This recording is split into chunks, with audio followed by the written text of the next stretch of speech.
Hey guys, welcome back to the channel, Bean here, and today I'm coming at you with my March wrap-up, finally. So March was actually a pretty good reading month for me. I was actually kind of surprised by this. I only read 2 books that I own, which is unfortunate, but I ended up reading a total of 12 books over the course of the month of March, and that's very surprising for me, because the first book I read in March, I didn't read until like 10 days into March. Like, I was not in a reading mood. But because of that, I actually also did not DNF a book this month. I almost did. I got close to DNFing a book. But I did not DNF a book this month.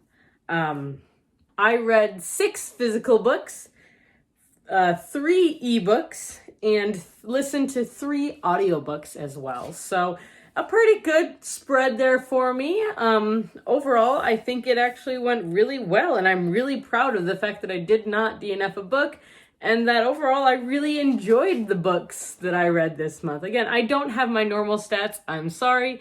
Where I usually do that is I usually get it from a page in my digital journal, but I actually have not been journaling this year, which, that one's on me. I need to do that. Because it does help, but I just honestly, I've been trying to figure out my life a bit more in journaling. Honestly, I just don't have time right now. So maybe later it'll come in, but for now we're going to go with this. So yes, let's just, you know what, my hair's doing stupid things. Let's just hop right in and just get started with the books themselves. So the first book that I read in the month of March was Body in the Library by Agatha Christie. This is the second book in the Miss Marple series. I gave this one a 5 out of 5. I really liked it. This series is so interesting. And it's kind of a theme I'm noticing with the Miss Marple books is that Miss Marple is not a main character in any of them, honestly. She doesn't come in usually until halfway through the book. So it's very interesting. She's kind of hardly mentioned, and these books are told from the point of view of someone in the town where she happens to be or is invited to. So it's very interesting, very, very different, I guess, and I really like that style. I wasn't sure I would, but it works somehow. It really does work. So this book was fun. I listened to the audiobook of it. So yeah, I highly recommend it. This series is a lot of fun. I think I do like Poirot a little bit better, but I'm starting to notice the differences between her writing for Poirot and her writing for Miss Marple. Miss Marple's a lot more like, I don't want to say demure, but she's very, she's very humble and she's very modest about her abilities. And just at the end, when she has the mystery figured out, she goes, well, it was just this, this, and this. And everyone's like, oh, you figured it out. And she's like, yeah. Whereas Hercule Poirot has to make the big scene of it and everything, and Miss Marple just kind of sits down and she's like, this is what happened. It's quiet, but it's very interesting. It's very well done, and I look forward to finishing this series, probably within the next couple months. There's only 12 books, main novels in this series, and then there's several short stories, so I am excited. And if you want, I can give kind of like a wrap-up of them at the end, but let me know. The next book I read was a book I read on a whim while I was at work. Every so often we'll just get distracted by books and you'll just like read through a graphic novel or anything, and that's literally what I did. I read through the graphic novel, Garlic and the Vampire by Brie Paulson. This book was so cute. I gave it a 4.5 out of 5. It's a middle grade graphic novel that follows a small village of personified vegetables. Yes, go with it. Keep going. And basically they're terrified because a vampire has moved in nearby, and well, the vampire is going to end up destroying them because it's a vampire and vampires are bad. So they send poor little Garlic, who is the smallest vegetable in town, absolutely terrified. They basically bully her into going to this vampire because Garlic is bad for vampires, and she gets there and she meets the vampire, and it's so cute, and her best friend is a carrot, and it's adorable. If you want a really quick, really fun read, I highly recommend this one. I had a little bit of trouble with everybody being vegetables at first. Just like, what is happening? But it was so cute, and honestly, it just makes my heart happy. So, yes, I will read it again. I have no qualms with this. I read it in like 20 minutes, honestly. That's all it is. Next book actually is part of a little miniature readathon I did. I did a weekend readathon where I read 4 library books that I had. The video's on my other channel, so you can check it out if you want to see more in-depth reviews of these next 4 books. But I read The Highland Fling by Megan Quinn. I gave this a 4 out of 5. It's a cute little story. It's a grumpy sunshine romance that follows our main character, whose name I cannot remember, and I don't have anything in front of me with her name on it. But, sorry. She has recently lost her job, and her best friend are desperate to find something new to get away from where they are in the States. And so they apply on Facebook to run a cafe in the Scottish Highlands for 6 months, and they happen to be chosen, and they move to Scotland for 6 months. And it's an adorable little romance. Both characters have romances, which I think is cool. One of them is a female-female romance, which I did appreciate as well. And the main character ends up falling in love with, or falling for, kind of, she really doesn't like him at first, the handyman of the village, who happens to be the son of the owners, and he doesn't know that they're leaving until she shows up, and it's just, ooh, awkward moment, and hilarity kind of ensues. There's beautiful descriptions of the Scottish Highlands in this book. It is a lovely romance. There is some spice, not much, but just a little bit. And honestly, it was just a very sweet story. Obviously, there's conflict. It is a romance story. There is that conflict there. But I guess the only issue I had with it was that I really had a hard time connecting with our main character. She was very, very outgoing, very in-your-face kind of person. And I just honestly don't identify with people who are up and in your face all the time. I don't like it. I don't like when people are like that because it makes me uncomfortable. I'm very introverted, so yes, but overall, I really did enjoy this book. It was a lot of fun, and it was a good kind of step into the romance section. The next book I read was Deal with the Devil, the first book in the Mercenary Librarian series by Kit Rocha. I gave this 5 out of 5 and have since started and finished the second book in the trilogy and enjoyed that one as well. This is a dystopian novel, and it follows... It's kind of weird because they call themselves mercenary librarians, but they're not really librarians. But this is a dystopian time where the government basically is creating super soldiers out of just about anyone they can. And nearly all of our main characters have some sort of super soldier powers. But it doesn't really define them. It's a lot about them dealing with the fact that they were created, that a couple are clones, that they were created to be these creatures, I guess, that they are, and to be able to do these things, and kind of working through the trauma of this, while at the same time, this main group of 3 girls end up having to trust an old mercenary group.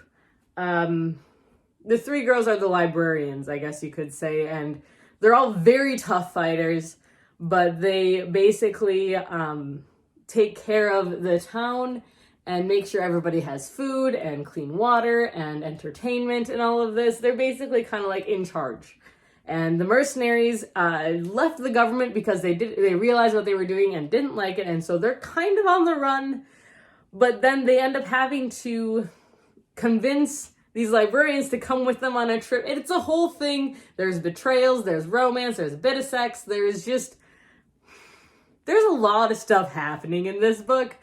And I'm doing a really poor job of explaining it.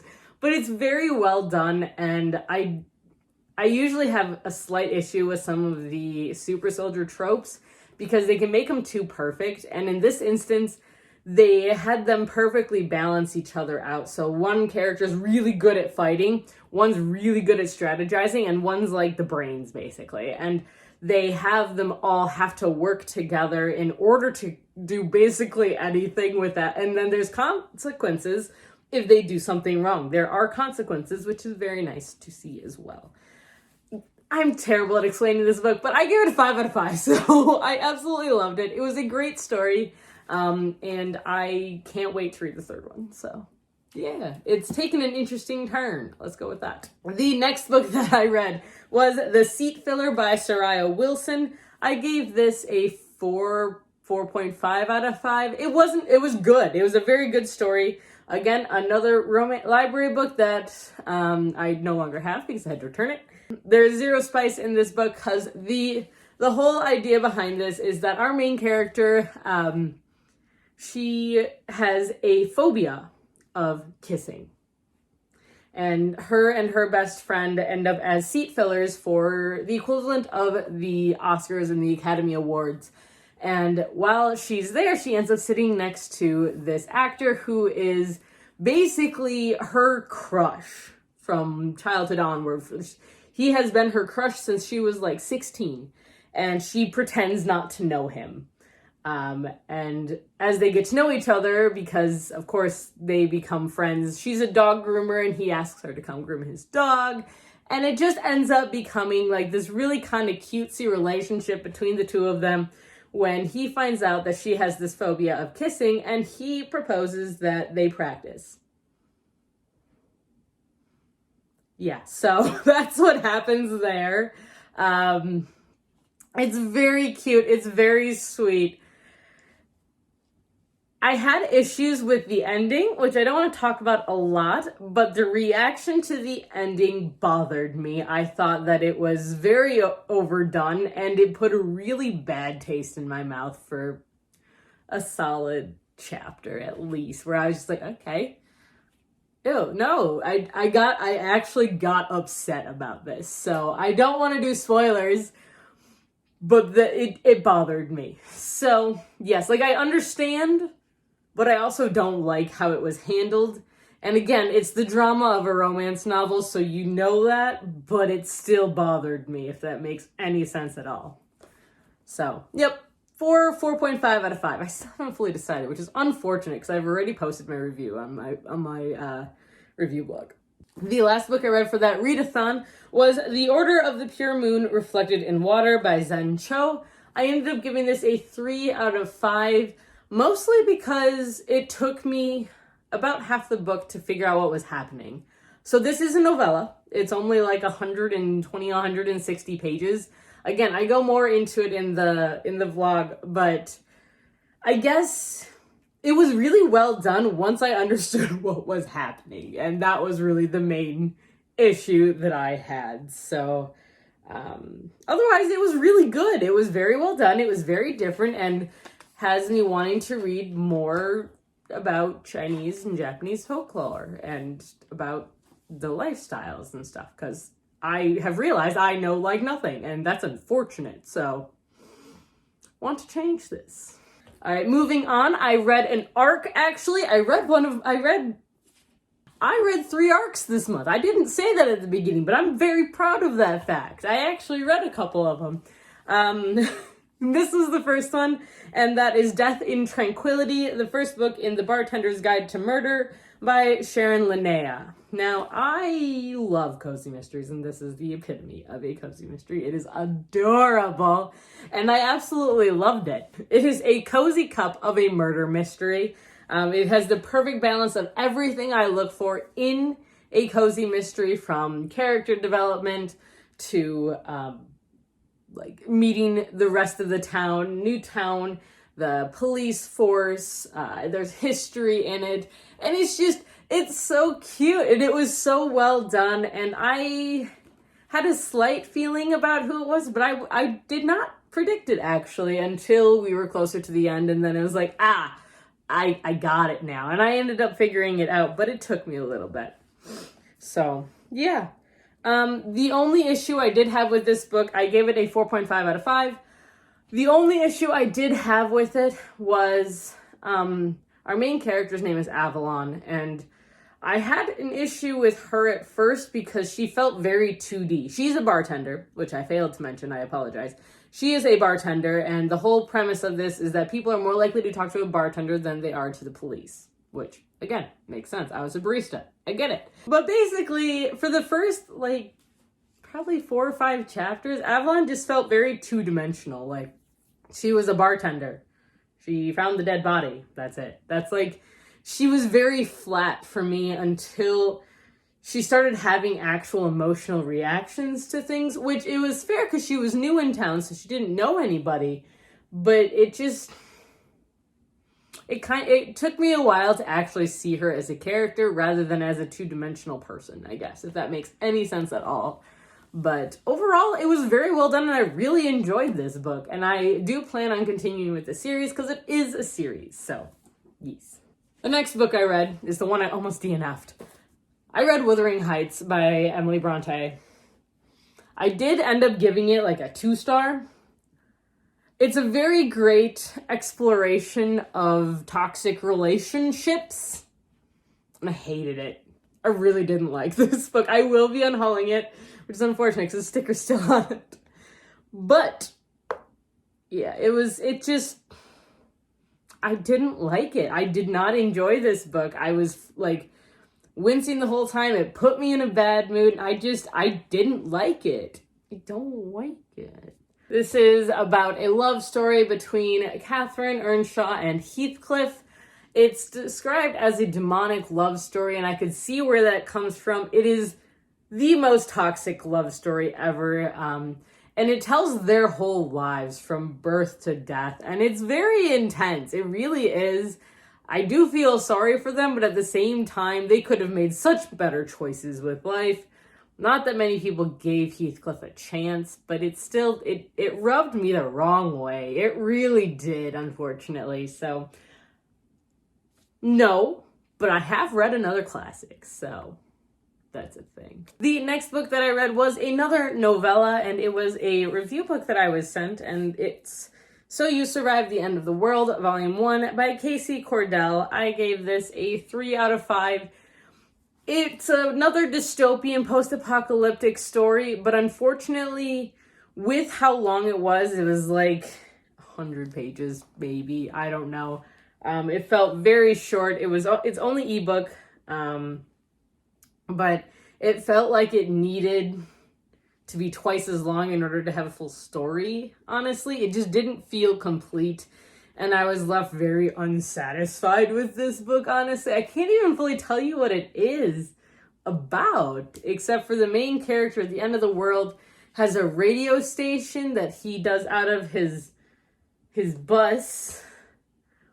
But that's not even half the story. It's like mentioned at the beginning and then like that's it. So I'm not exactly sure what was supposed to be happening.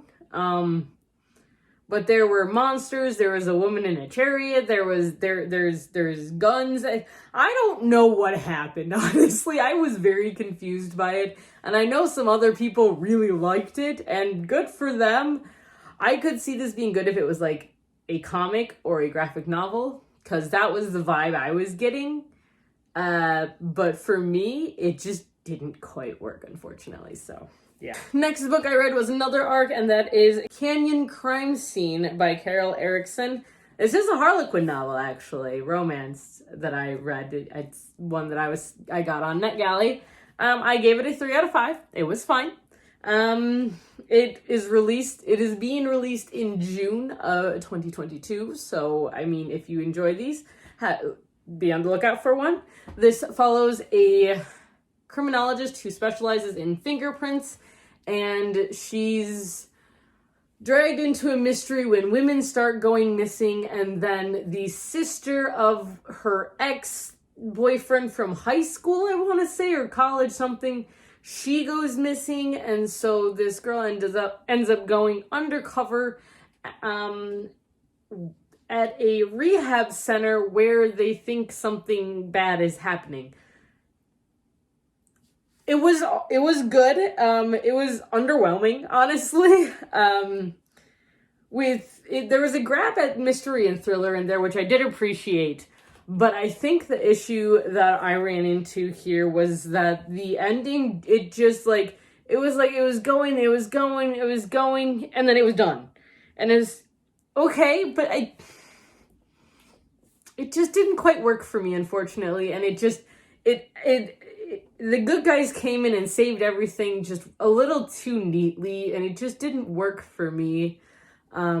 So unfortunately, I don't know that I'm going to read a lot of the Harlequin romances, just because if they're kind of like that, then I'm just going to end up unsatisfied at the end of them. But this was interesting for my first dive in, and yeah, so 3 out of 5.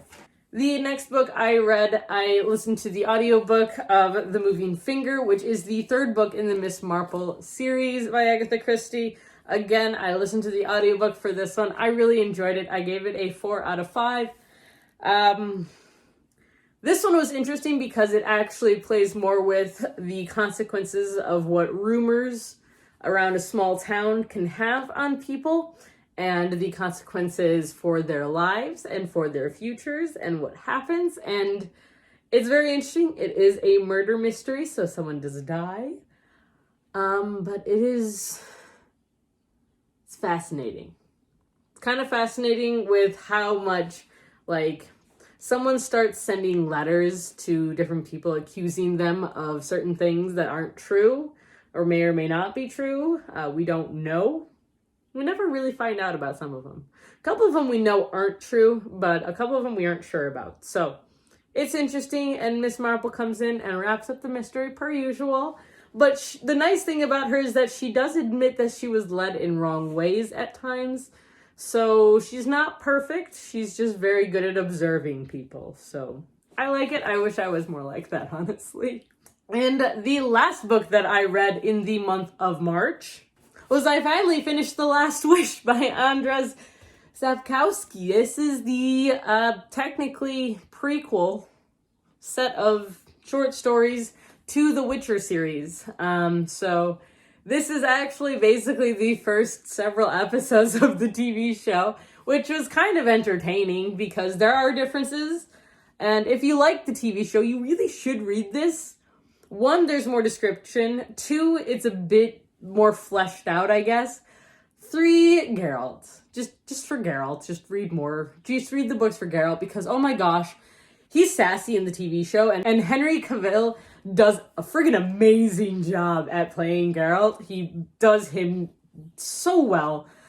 Geralt is even sassier in the books. Like, he is so done with everybody's shit, and just like, I just want to make money and live my life, and there to be more Witchers because you all suck. And it's amazing, and it makes me so happy. A couple of the stories actually were changed